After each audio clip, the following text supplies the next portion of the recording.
सभी लोगों को जय माता दी। आप लोगों की भारी डिमांड पर आज आपके लिए लेकर आई हूँ सत्यनारायण भगवान की संपूर्ण और सरल पूजा विधि।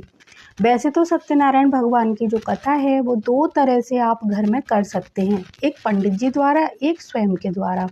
तो जो स्वयं के द्वारा पूजा करना चाहते हैं, हर महीने ये कथा करना चाहते हैं, तो उनके लिए मैं सबसे पहले विधि विधान बताना चाहती हूँ। क्योंकि पंडित जी द्वारा आप कराते हैं तो पंडित जी आपको सारा कुछ लिख कर देते हैं और सभी काम वो अपनी रेख देख में कराते हैं। तो आज हम उसकी बात नहीं करेंगे, क्योंकि पंडित जी द्वारा विधि विधान का नियम अलग होता है और जो लोग पूरी साल की पूर्णिमा को अपने घर में स्वयं परिवार सहित करना चाहते हैं उसका नियम थोड़ा सा अलग होता है। तो चलिए आज हम जानेंगे सत्यनारायण व्रत हम घर पे अगर करना चाहें, इसकी कथा और पूजा तो वो किस प्रकार से कर सकते हैं, इसका समय क्या रहेगा, सामग्री क्या रहेगी और सरल से सरल तरीका आपको बताऊंगी जिसे आप बहुत ही आसानी से अपने घर में कर सकते हैं। तो मैंने सत्यनारायण भगवान की पूजा सामग्री और व्रत के कुछ जो नियम है उनकी पूरी लिस्ट बनाकर यहाँ रखी हुई है। आपको स्टेप बाय स्टेप सभी चीज़ें बताऊंगी, आप अच्छे से नोट कर लीजिएगा। इस दिन कुछ नियम होते हैं या किन लोगों को सत्यनारायण व्रत कथा कब नहीं करनी चाहिए, सभी जानकारी आपके साथ शेयर करने जा रही हूँ। तो आपको एक एक चीज़ ध्यान से सुनना है और अगर आपको कुछ डाउट हो तो आप कमेंट जरूर करिए, मैं कोशिश करूँगी उस डाउट को क्लियर करने की।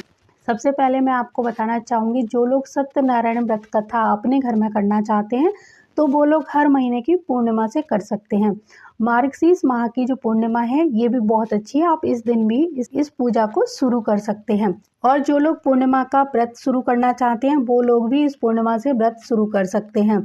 यहाँ पर एक बात और कहना चाहूँगी कि जब भी आप कोई व्रत शुरू करना चाहें या फिर कोई नया काम करना चाहें तो आपको दो बातें ध्यान रखनी चाहिए। उस समय चारों धामों के पट खुले रहने चाहिए और कोई भी शुभ तारा अस्त नहीं होना चाहिए, तब आप ये काम कर सकते हैं।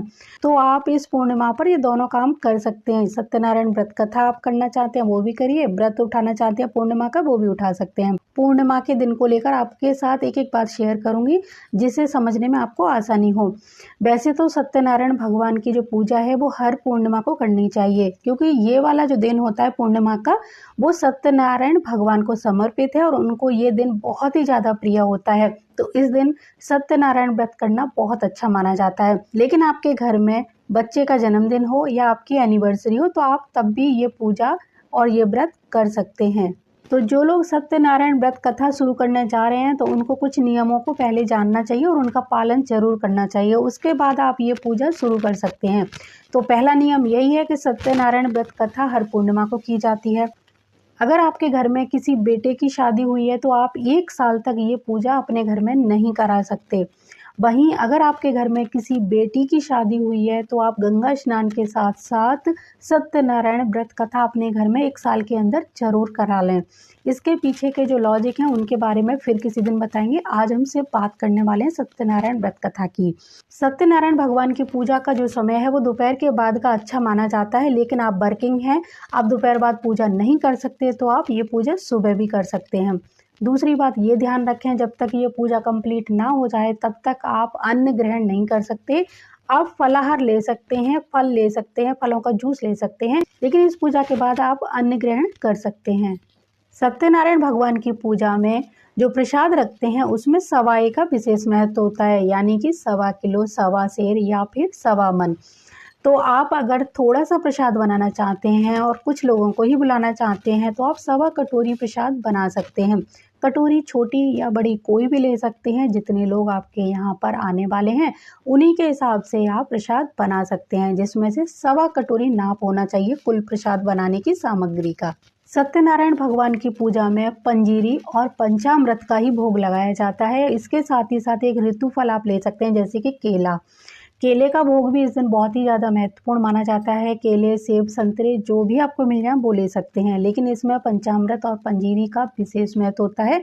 इसी का भोग लगता है और इसी का भोग बंटता है। आप जब सत्यनारायण व्रत कथा या पूजन शुरू करें तो आपको संकल्प में ये पहले ही बोलना पड़ेगा कि आप ये खुले व्रत रखना चाहते हैं या फिर किसी संख्या में, यानी कि 1 साल तक रखना चाहते हैं, इससे ज़्यादा, या फिर हरी इच्छा तक रखना चाहते हैं। तो ये आपको संकल्प में पहले दिन ही बोलना है और उसी हिसाब से आपको हर महीने की पूर्णिमा पर ये पूजा और ये कथा करनी चाहिए।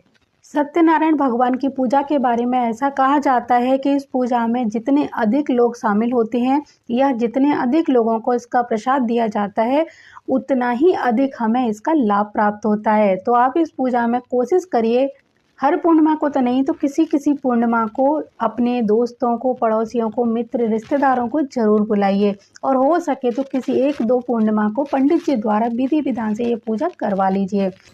तो चलिए नोट करिए अब सत्यनारायण भगवान की पूजा की सामग्री। इसमें पंचामृत, पंजीरी जो सबसे मुख्य होती हैं, 5 आम के पत्ते आपको मिल जाए तो बहुत ही अच्छा है। कम से कम 4 केले के पत्ते, नहीं तो 1 केले का पत्ता भी आप रख सकते हैं। आपके घर में अगर केले का पौधा है तो आप उस गमले को ही रख लीजिए, उसका पत्ता मत तोड़िए। इसके साथ घी का दीपक, एक पीला कपड़ा अवश्य होना चाहिए, कुछ सुपारी, दूर्वा, पीले चावल आप कलर करके यानी रंग कर पहले ही रख लीजिए। विष्णु भगवान की पूजा में, सत्यनारायण भगवान की पूजा में पीली चीज़ों का विशेष महत्व होता है।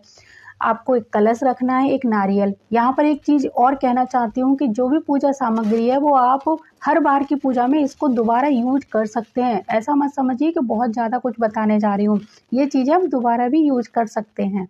इस पूजा में 2 चीज़ और ज़रूरी हैं, जो है तुलसी पत्र और गंगाजल, उनको ज़रूर शामिल कीजिए। इसके साथ सभी पूजा की सामग्री में तुलसी पत्र ज़रूर डालिए। एक चीज़ और आपको बताना चाहूँगी कि अगर आपके घर में शालिग्राम जी हैं, नहीं तो लड्डू गोपाल जी हैं, वो भी नहीं है तो आपके यहाँ पर सत्यनारायण भगवान का कोई फ़ोटो, चित्र या मूर्ति तो अवश्य होगी, उसको रखिए। अगर ये तीनों ही चीज़ें नहीं हैं तो आपके घर में केले का पौधा अगर है तो उसका गमला भी रख सकते हैं, या फिर ये चारों चीज़ें हैं तो चारों को ही इस पूजा में रखिए तो बहुत अच्छा माना जाएगा।